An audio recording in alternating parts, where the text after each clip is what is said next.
Good morning. Welcome back to my channel. I wanted to talk more about coercive control again because I saw that I got the comments. I was reading the comments and there were so many things that I didn't mention in my own situation that also was a part of coercive control. So this is, I guess, like a part 2.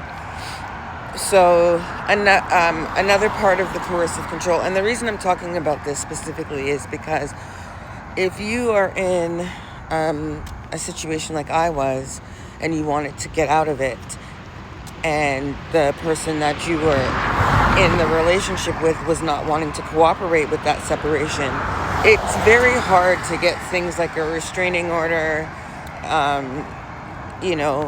to get this person out of your life, if that's what you need, if only thing they're doing are things that are fit under the category of coercive control.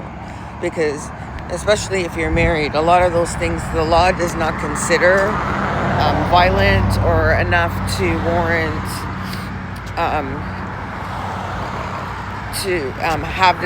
tell this person to stay away from you. So, and I say this from experience. It's very hard. And the person and your partner knows this. They are very aware of what they're doing. I want to also say that. This is not something they're naive about. Anyway, so some of the things I did not mention in the previous video that was happening is that I had this feeling that I was being stalked. Like I was living with my stalker. Everything I did, I felt I was being monitored. I mean, I'm still recovering from that right now, that I'm not being watched or monitored. And I don't know. I mean, I might be, but I'm trying to get over that feeling. So the Ring camera, somebody brought up the Ring cameras in my comments. Yes, definitely the Ring cameras was an issue. Once he started installing the Ring cameras, while he would, as it was at work, if I left the house, I'd get a phone call, maybe not even a few minutes after I left. Oh, where are you going? That type of thing. He had an obsession about me spending my own money on me. So me and my daughter, we like to DoorDash every so often, or Uber Eats, and he hated that. He never wanted me to spend my money on that type of thing at all. He wanted me cooking and cleaning, doing my wifely duties. So he hated whenever we did that. So I would always do it when he wasn't there. So I wouldn't have to listen to him bitch and moan about it. So anytime we ordered DoorDash,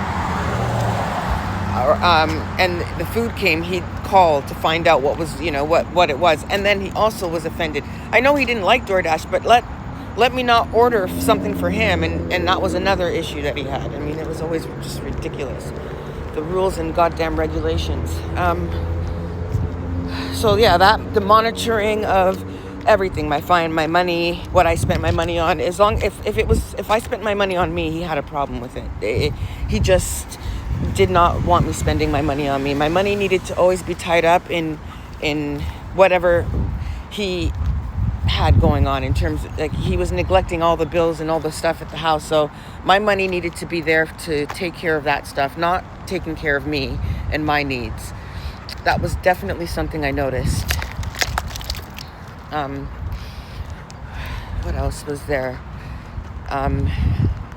Oh yeah, so there was the violence. There was points of violence in my relationship that I'm not going to talk about on YouTube. I don't think. I think I'm going to save that for another platform.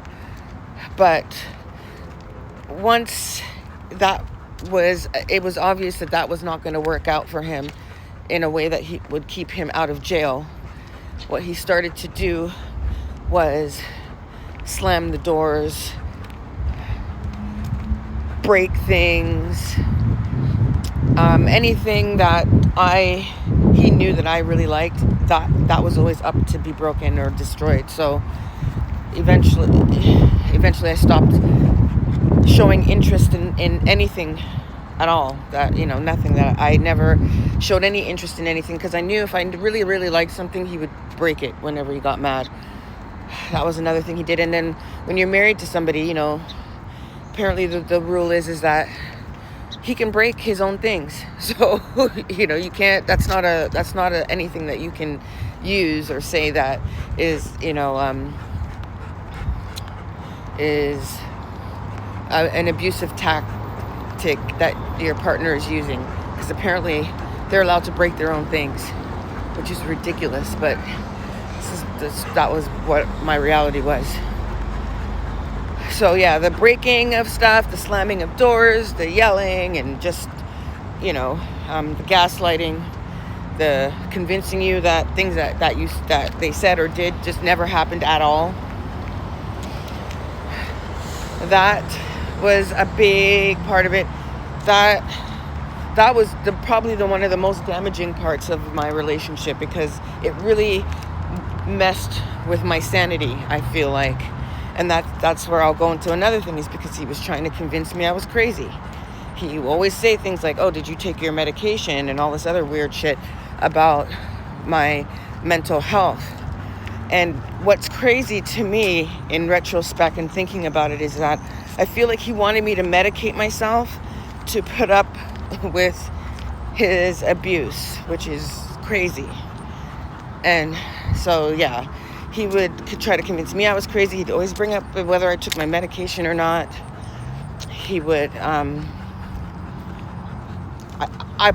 convinced that he would talk about me behind my back to people, my friends, people that we mutually were acquainted with. I think he would probably tell them I was crazy behind the scenes, because I just felt the vibe that people thought I was crazy.